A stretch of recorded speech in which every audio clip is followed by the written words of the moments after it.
Alam mo kung bakit paulit-ulit kang tinatry sakta ng parehong tao? Kasi tuwing tapos na ang laban, pinapatawad mo pa rin sila. At ang taong pinatawad ng mali, yun ang unang tatalo sa iyo muli.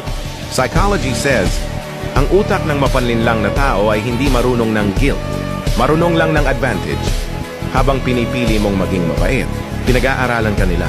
At habang iniisip mong tapos na, iniipon nila ang oras para bumawi. Sa barkadahan may isang nanghihiya sa iyo. Pinatawad mo, bumalik. Law 15 mula sa The 48 Laws of Power. Mula ito sa libro ni Robert Greene, ito ay ang crush your enemy totally o tuluyang wasakin ang iyong kaaway.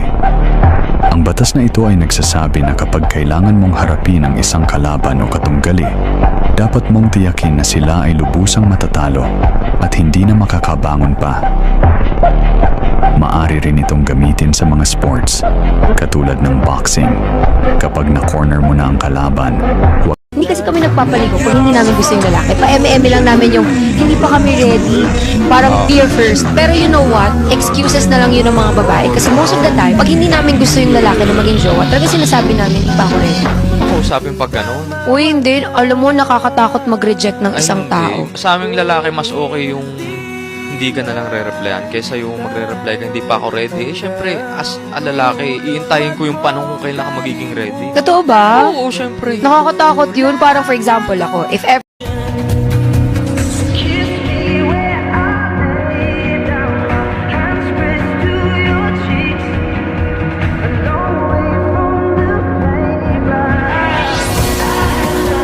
Huwag kang obvious.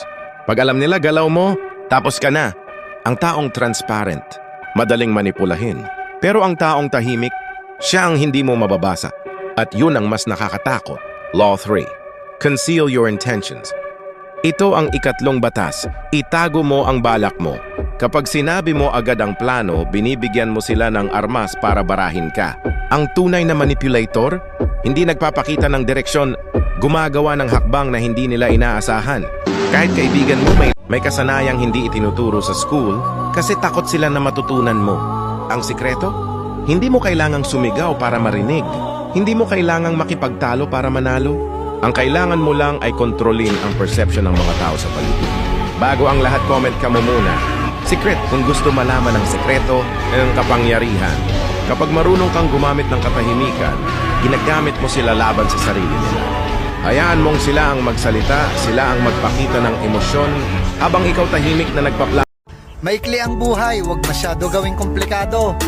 Umiwas na lang sa gulo, maging masaya at mabuting tao.